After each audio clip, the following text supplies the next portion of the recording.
ओम नमो भगवते वासुदेवाय। ओम नमो भगवते पुरुषोत्तमाय। ओम नमो भगवते गुरुदेवाय। परिवार तीर्थ अनंत धामर श्री धामेश्वर विग्रह भगवान अनंत सुंदरंकर अभय पाद पद्मरे कोटि दंडवत प्रणाम ए मंच उपरु सेवक समर्पण करुछि। प्रातस्मरणीय सद्गुरुदेव परमंश श्रीमद बाबा बलियांकर अभय पदाब्जरे भक्ति कुसुमांजलि समर्पण पूर्वक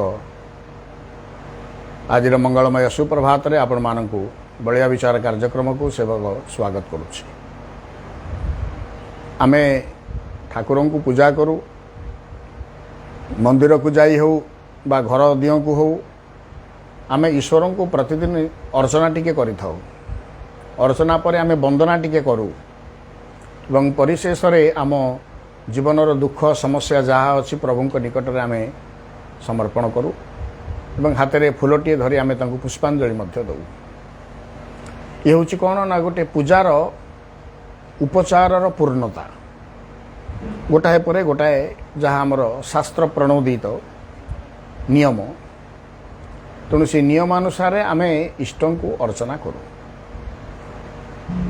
गुरुदेव आज गोटे आम समस्त एक अपूर्व मार्गदर्शन कले जे आम इष्ट को बा ईश्वर को बा मंदिर देवता को पुष्पांजलि अनेक देलु,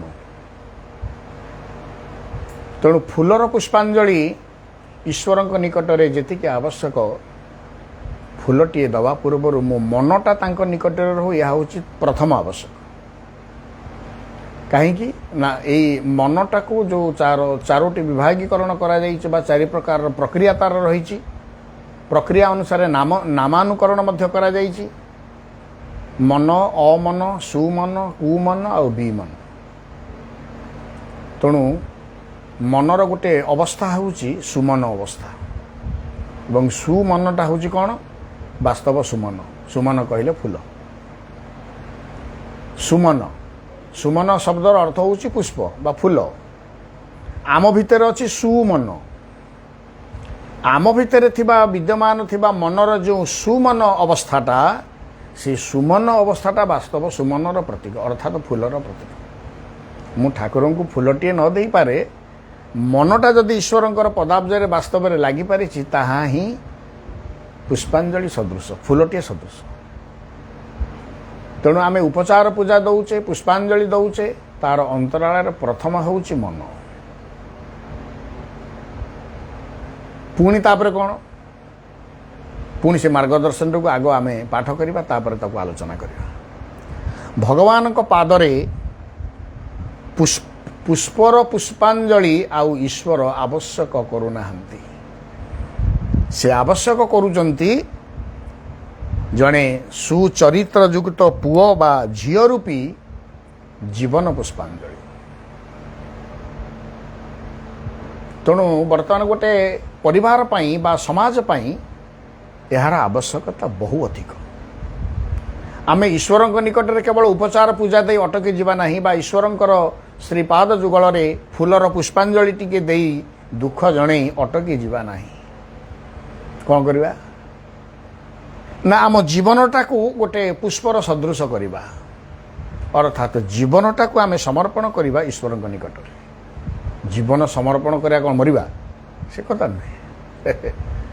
गुरुदेव कहिले सत चरित्र युक्त सुचरित्र युक्त पुओटी आ झीटी यह हवा आवश्यक वर्तमान रही। पुरुष माने सुचरित्र युक्त हुवंतु, सुभद्र हुवंतु, झील माने बा नारी माने से माने मध्य सुभद्रा हुवंतु, सुचरित्र युक्ता हुवंतु, सदाचारिणी हुवंतु। पुरुष माने सदाचार युक्त हुवंतु। ताहा ही कौन हबो ना ईश्वरंको पाई सर्वश्रेष्ठ पुष्पांजलि सदृश।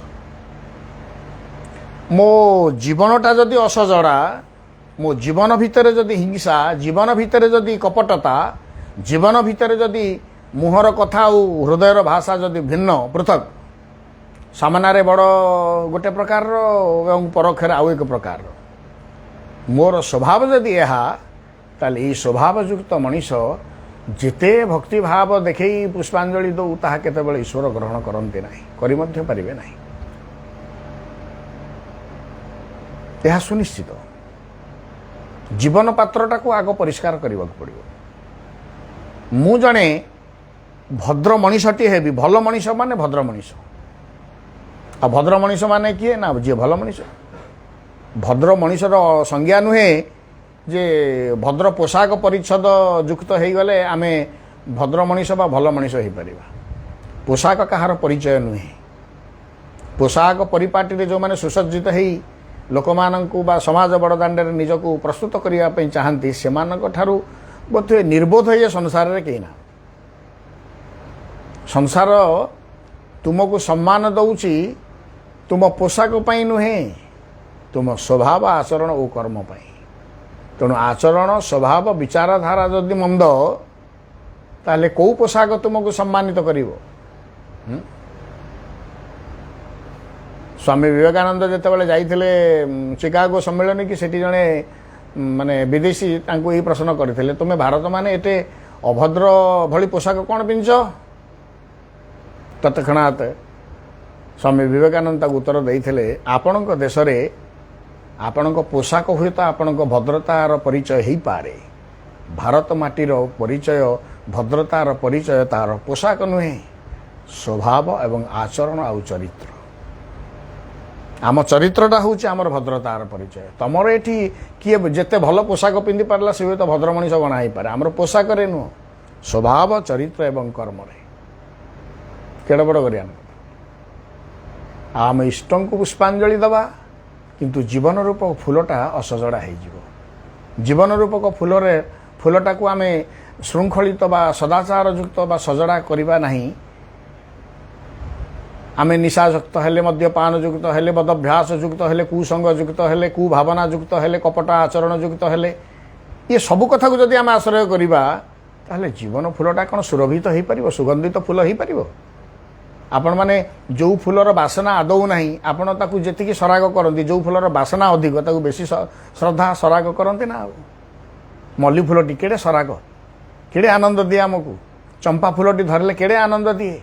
किया केतकीर वर्तमान हूँ समय वर्षा दिने फुटे तेणु से फूलटी फुटी तो मैंने से अंचल जाक चहटुव। एवं तो नागचंपा सबुदिन प्राय फुटुची नागचंपार महक आपण मैंने देखिले। अर्थात पुष्पटी जितेबाला सुरभित हुए सुगंधयुक्त हुए ताहा अधिक आदरर पात्र होता है। ठीक तदनुरूप जीवन फूलटा सुरभित हो सुगंधित हो सुगंधरे परिपूर्ण हो। सुगंध जीवन केतेबेले दुर्गंधयुक्त न हो अर्थात आवर्जना न हो। भूल कथा को आम जी साइड आम जीवनटा से दुर्गंधयुक्त हम सुगंध हेनी सुरभित जीवनटा हेनी। तेणु जीवन सुरभित हेले ही सुगंधित हेले ही उत्तम आचरण युक्त हेले ही अन्य मानकर आम श्रद्धाभाजन हो पार स्नेहास्पद हो पार गुरुजन मानकर आशीर्वाद लाभ कर लघुजन मानकर सम्मान हासिल कर।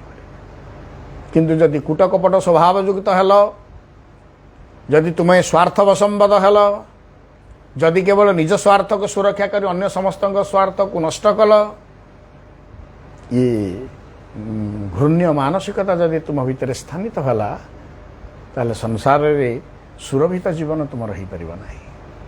आ सुरभित जीवन ही वास्तव पुष्पांजलि सदृश इष्टंकर पदाब्ज निकट रे आम फूल पुष्पांजलिटा दौचे फूलटे दौचे से फूलर जीवन सार्थक हो।